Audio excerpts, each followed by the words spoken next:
welcome back to my channel. My name is Kristen. Welcome if this is your first time stopping by. Today is Halloween. I'm filming this and I am super excited because we are going to be picking our November TBR.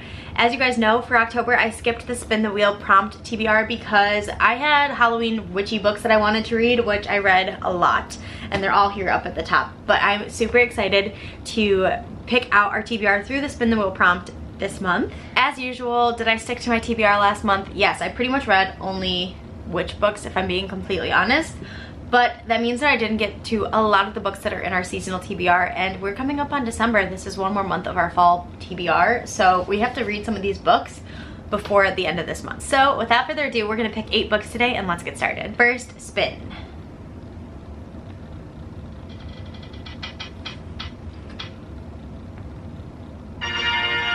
Okay, our first spin says spicy romance. I have quite a few books that fit that that prompt, and I actually think, I'm trying to think if there's any other ones that I want to do.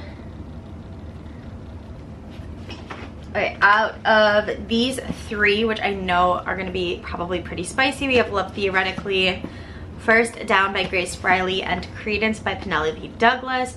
Now Credence I think is probably going to be the spiciest, but I do know that this one is pretty spicy as well. However, I'm trying to think. I think this is like one that's like truly on the TBR that I know for the season and is very, very spicy. So our first pick for November is going to be Credence, and I think that this book, it gives like that perfect kind of like creepy fall November vibe with the front cover. So I am very excited about this. And if you guys don't know what this is about, let me read it to you. Tiernan TeZ doesn't care about anything anymore. The only child of a film producer and his starlet wife, she's grown up with wealth and privilege but not love or guidance. Shipped off to boarding schools from an early age, it was still impossible to escape the loneliness and carve out a life of her own. The shadow of her parents' fame followed her everywhere. And when they suddenly pass away, she knows she should be devastated. But has anything really changed? She's always been alone, hasn't she? Jake Vanderberg, her father's stepbrother and her only living relative, assumes guardianship of Tiernan, who is still 2 months shy of 18. Sent to live with him and his 2 sons, Noah and Caleb, in the mountains of Colorado, Tiernan soon learns that these men now have a say in what she chooses to care and not care about anymore. As the 3 of them take her under their wing, teach her to work and survive in the remote woods far away from the rest of the world, she slowly finds her place among them and as a part of them. And she also realizes that lines blur and rules become easy to break when no one else is watching. One of them has her, the other one wants her, but he's going to keep her. I've heard that this is a very twisted romance, but I do know that it's pretty spicy, so this is our first pick for November. Next spin.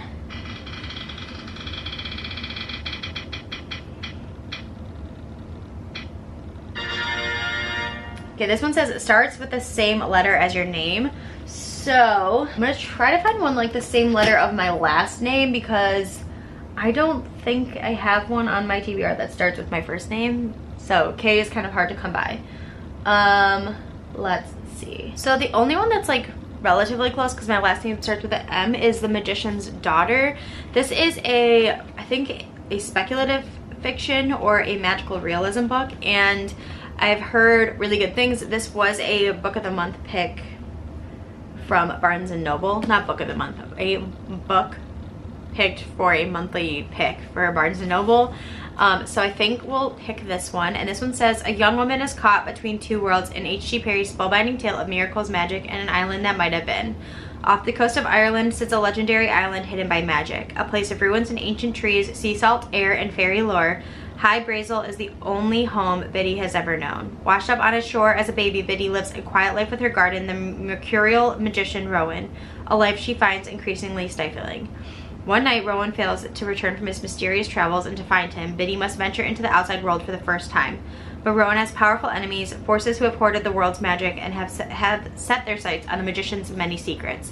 Biddy may be the key to stopping them. Yet, the closer she gets to answers, the more questions everything she's ever believed about Rowan, her past, and the nature of magic itself.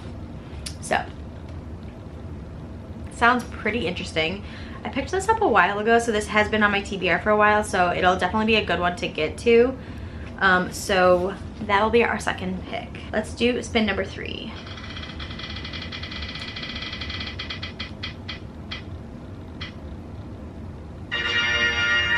Okay, so this one says a summer setting, which could be hard, but let's see. So this is kind of hard to pick, but I'm gonna go based off of just like the brightness and kind of like color that gives me like summer vibes.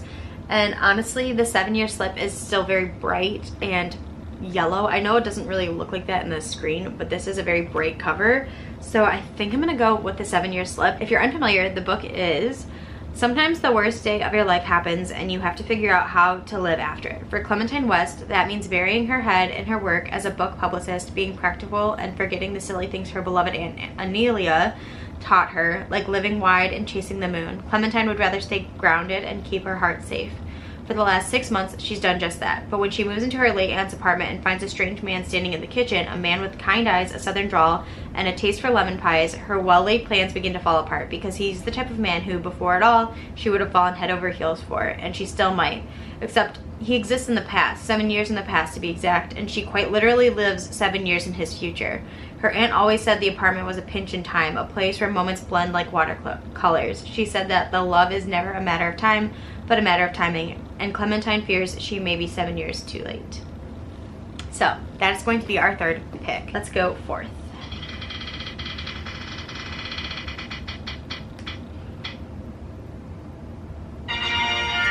This one says a winter setting, which is perfect because we are definitely going to be transitioning into my winter reads, and I have quite a few that aren't even on here, so I'm going to pick one that is behind me here. So our first Christmas/winter read is going to be Along Came Holly. This is by Cody Hall, who has written 2 other books. The first one is Nick's, there's like a playlist one, I'm blanking on what it's called, and then last one was Something About Mary. So this one is going to be Along Came Holly. Oh, it's Nick and Noelle's Christmas playlist. So I'm very excited about this. I really liked the second one in the series. So this is Have a Holly Jolly Christmas. Holly Winters owns the jolliest holiday shop on Main Street, and this season is shaping up to be the best yet. The only pit in her figgy pudding? Declan Gallagher, the owner of the hardware store next door. He's the scroogiest man in all of Mistletoe, Idaho, and doesn't care about dumping coal all over someone else's most wonderful time of the year. When Holly's revenge prank escalates into an all-out war with her grinchy neighbor, she finds herself in a sticky situation when she realizes she needs his help. Declan can't believe the nerve of his oh-so-cheerful neighbor hiring him to set her up holiday lights display, but the money is too good to pass up. Despite his utter loathing of excess decorations, he throws himself into getting the job done, only to encounter sabotage at every turn. To his astonishment, Declan finds himself championing the very woman who used to get under his skin, and one rooftop kiss has him thinking maybe the season's traditions aren't as heinous as he believed. Declan's heart has grown 3 sizes since Holly came along, but how can he admit he's falling for the woman he shouldn't want? And I love this cover. There is a dog in the background, a cat on the back, and Christmas lights. Like, what more could you ask for? Okay, spin number 5.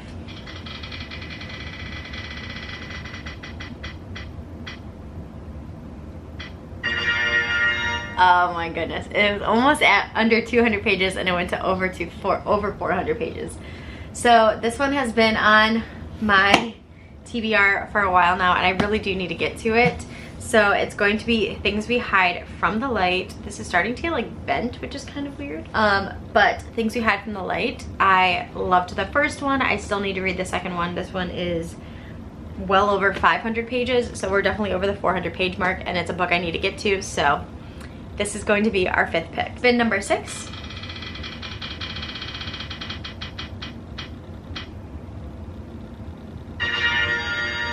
This says a pink cover. Okay, so for a pink cover, we're actually gonna do Adelaide, and this is actually a very light pink. It might be kind of hard to tell, but this is like a baby pink color. And Adelaide, this was a book of the month pick, and I've heard really good things. I've heard it's very emotional. So this says, in love, for 26-year-old Adelaide Williams, an American living in dreamy London, meeting Rory Hughes was like a lightning bolt out of the blue. This charming Englishman was the one she wasn't even looking for. Is it enough? Does he respond to texts, honor his commitments, make advanced plans? Sometimes, rarely, and no, not at all. But when he shines his light on her and the world makes sense, and Adelaide is convinced that in his heart he's fallen just as deeply as she has, then when Rory is rocked by an unexpected tragedy, Adelaide does everything in her power to hold him together, even if it means losing herself in the process. When love asks too much of us, how do we find the strength to put ourselves first? With unflinching honesty and heart, this relatable debut from a fresh new voice explores grief and mental health while capturing the timeless nature of what it's like to be young and in love with your friends, with your city, and with a person who cannot, will not love you back. So this is going to be an emotional read, but I've heard really good things and I'm excited about reading this one. So that'll be our 6th book pick. So let's move on to spin number 7.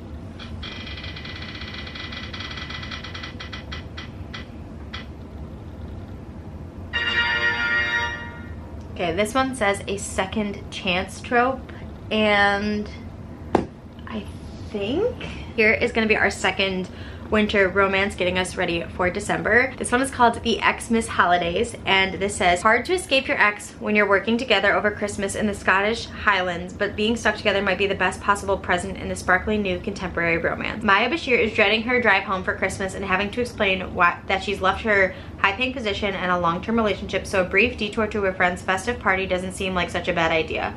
Until Maya walks in to find the last person she wants to see, Sam, the boy who broke her heart 8 years ago, and he's serving drinks naked. Sam Holland is working an extra job on the sly to help his friend to get by, but little did he expect Maya Bashir to come barreling back into his life, learning about his secret side hustle and taking back her old job alongside him at his daytime role as a ski instructor on the slope of the Scottish Highlands. As both Sam and Maya realize that the reason for their heartbreak so many years ago wasn't entirely as it seemed, they must learn to stand up for what they want the most or else miss their second chance at love. So, our second wintry, Christmassy romance, and our final spin is going to be